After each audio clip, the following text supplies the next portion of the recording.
नमस्कार दोस्तों। देखिए, आज हमारी जो घातांक तथा करणी की जो दूसरी क्लास होगी, जिसे हम पार्ट 2 के तहत पढ़ेंगे।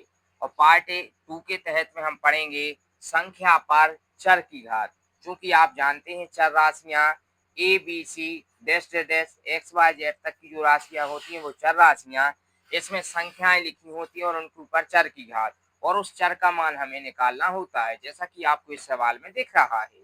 जबकि इसके पहले की जो हमने क्लास पढ़ी थी उसमें लिखा था क्या कि संख्या पर केवल संख्या की घात होगी, जिसके हमने 2 सवाल कल किए थे। आज हमें इसके सवालों को करना है, तो देखिए क्या करेंगे। पार्ट 2 संख्या पर चर की घात। सबसे पहले हमें उन्हीं नियमों को याद करना होगा जो हमने पिछले सवालों में या पिछली जो क्लास थी उसमें याद किए हैं। यहाँ पर हम देखेंगे आधार समान है। चूंकि यहाँ पर 3/5, यहाँ पर 3/5, तो हमारा पहला काम होगा 3/5 को हम एक बार लिखेंगे। और हम जानते हैं यहाँ इंटू मतलब यहाँ पर गुणा होता है, तो गुणा में घातें जोड़ी जाती हैं। अर्थात यहाँ पर हम लिखेंगे 3 धन और यहाँ पर लिखेंगे ऋण 6। ठीक, इसके बाद बराबर में जो होगा 3/5 की ऊपर घात आएगी 2x ऋण 1 की। यहाँ पर आप नियम देख सकते हैं, हमने यहाँ पर नियम लगाया है। चूंकि ए के ऊपर एम की घात गुणित ए के ऊपर एन की घात ए के ऊपर एम प्लस एन की घात आएगी। ठीक, इस नियम को हमने यहाँ पर लगा दिया तो हमारा ये बन गया। अब आप देखिए 3/5 जो लिखे हुए हैं, यहाँ पर हमें जोड़ना तो है, लेकिन हमने आपको बताया था 3 और धन और ऋण का जब ब्रैकेट हम ओपन करेंगे तो धन और ऋण का ऋण और 6 आ जाएंगे। बराबर में 3/5 के ऊपर जो घात है वो 2x ऋण 1 की है। अर्थात आप देखेंगे यहाँ पर घातें जब हमको घटाना है, चूंकि यहाँ पर जोड़ने का कार्य ना होकर यहाँ पर घट जाए। जब एक चिन्ह एक संख्या धन की और एक ऋण की होती है, हमेशा इनको घटाया जाता है। 6 में से 3 चले जाएंगे तो यहाँ पर -3 बराबर में 3/5 यहाँ पर, और आधार जो है 2x ऋण 1 होगा। चूंकि हम जानते जब आधार समान आ जाए हमारे यहाँ पर आधार आधार को छोड़ देते हैं। जब आधार समान होते हैं तो घातें बराबर, अर्थात ऋण 3 बराबर होंगे 2x ऋण 1। यहाँ पर अब हमारा काम है केवल पक्षांतर।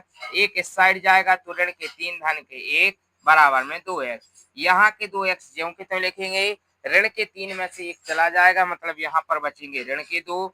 जब x का मान निकालेंगे तो ऋण के 2 के बटे चले जाएंगे 2। 2 से 2 कटने पर 2 एकम 2, 2 एकम 2, नीचे का 1 नहीं लिखा जाएगा। अर्थात x बराबर जो होगा हमारा आंसर वो -1 होगा। यहाँ पर हमसे x की वैल्यू पूछी थी, इसलिए हमारा x बराबर कितना आ गया -1। ये हमारा किसी ना किसी ऑप्शन में होगा। ठीक, एक बार फिर से देखें। यहाँ पर जो है संख्या पर चर की घात 3/5 चूंकि यह चर समान अचर राशि समान है, इसको एक बार लिखकर घातों को हमने जोड़ा, लेकिन जोड़ने के पश्चात इसमें घटाना हुआ।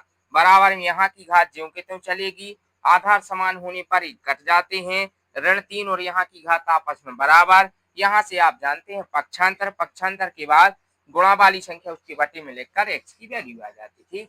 ये हमारा सवाल कंप्लीट हुआ। इसके बाद हम सेकंड सवाल की ओर चलते हैं। देख हमारा दूसरा सवाल क्या दिया गया है, इसमें अब चलेगा वही संख्या के ऊपर चर की घात होगी। तो हमें दिख रहा है ये वाला सवाल। तो इसमें क्या होगा, हमारे लिए इस सवाल को सबसे पहले घातें एक सी करनी होंगी।